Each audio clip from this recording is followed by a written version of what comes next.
Henry is saying to the messenger, you tell this young man that he's the fool here and that I'm coming for him and that his tennis balls are going to be turned around on him.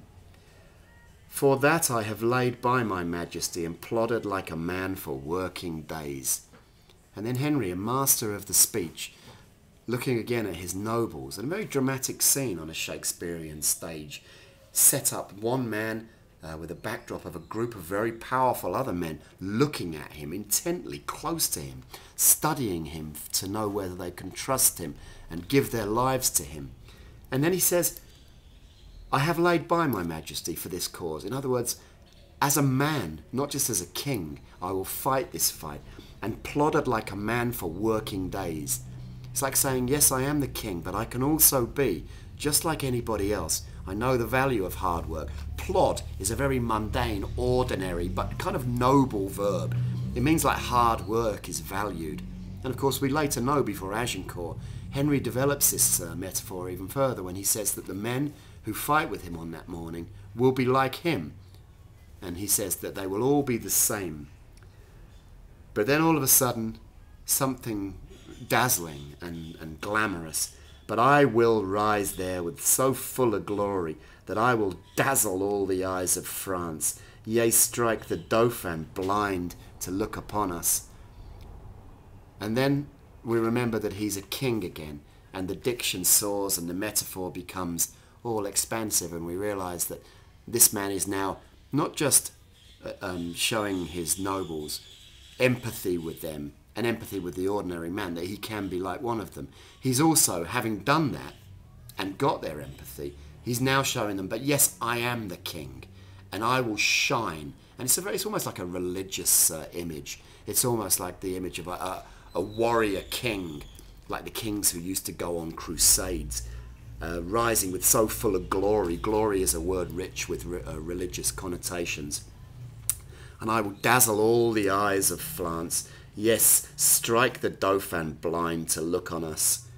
It's almost like my honour and my majesty will be such, with the backing of God and the support of the church, that the Dauphin won't even be able to look upon me.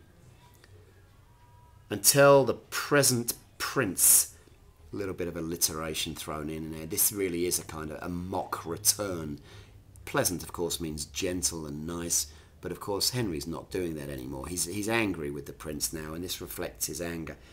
This mock of his hath turned his balls to gunstones, and his soul shall stand sore charged for the wasteful vengeance that shall fly with them. So the image of balls now is not just a game. The balls are becoming markedly something else. Gunstones. The balls that get fired out of cannons. Although this was medieval times, they did have a degree of technology in the way that they fought war, and everybody would know about the importance of cannon, the importance of muskets, and the king, as a king, would be expected to be a warrior, and he is a warrior king. He's a fighting man, as we see at Harfleur and later at Agincourt. But the pace of the speech picks up, and the determination, there's absolutely no doubt in what he says, and the extended metaphor starts coming in thick and fast.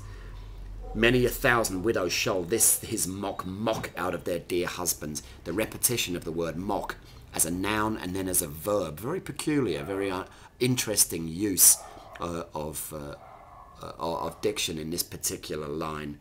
And he deliberately repeats the word mock.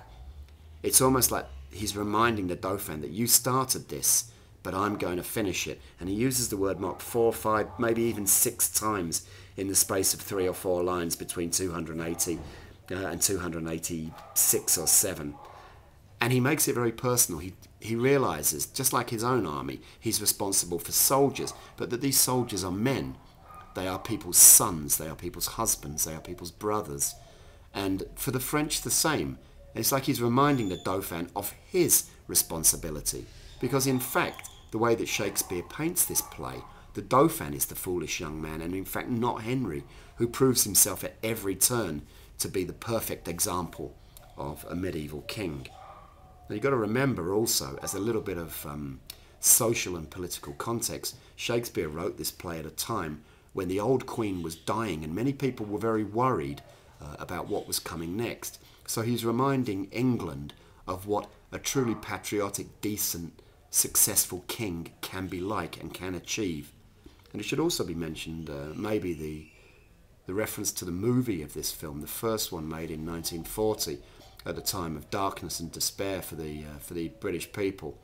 The image of a patriotic hero who won against outstanding odds, 5-1 later on at Agincourt, but still carried the day through strength, determination, and fundamental belief in the virtues of England, which Henry, as a man, now can be seen to represent. He even reminds the Dauphin with a long and well-developed metaphor. You will mock mothers from their sons, mock castles down, and some are yet ungotten and unborn shall have cause to curse the Dauphin's scorn. The picking up of the S sounds, it sort of rolls off the tongue, and he throws in now and again, like then, a rhyming couplet, unborn and scorn. The Dauphin's scorn, it started off as a gentle mock, but scorn is like a superlative. It's turning the word against the man who actually used it.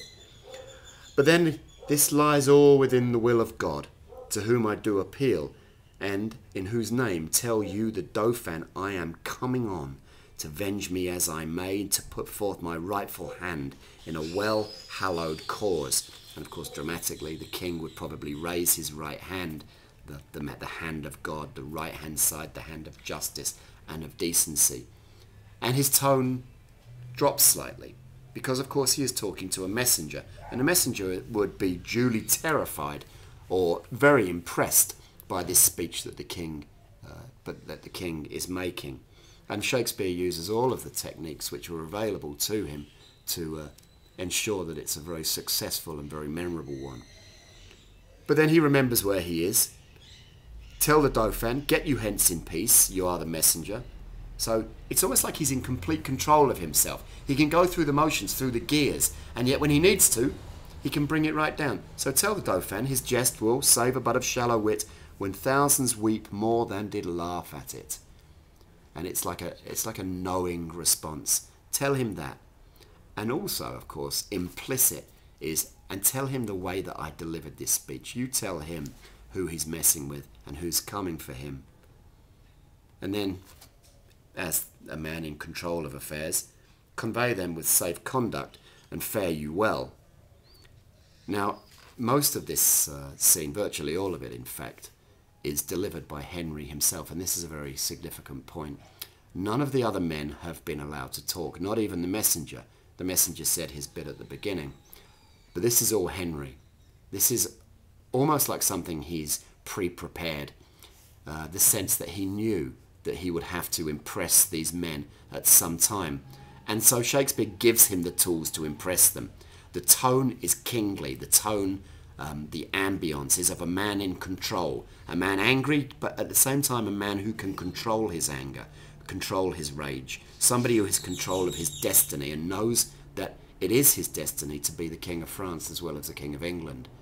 Even when he gets to France, he later on in fact says, I was never angry until he finds out about the murder of the boys in the baggage train at Agincourt. And so it's all about the king. It's all about the speech. It's all about the message, the quality of his words. And he is in complete control of his words. He never misses a beat. The metaphor is perfect. He turns everything that the Dauphin used to throw at him, and he bats it back at him, just like a tennis bat or racket hitting a ball. And he does it with controlled violence and with controlled aggression, which would be very impressive to a Renaissance audience, and of course very impressive to the nobles and to the churchmen facing him.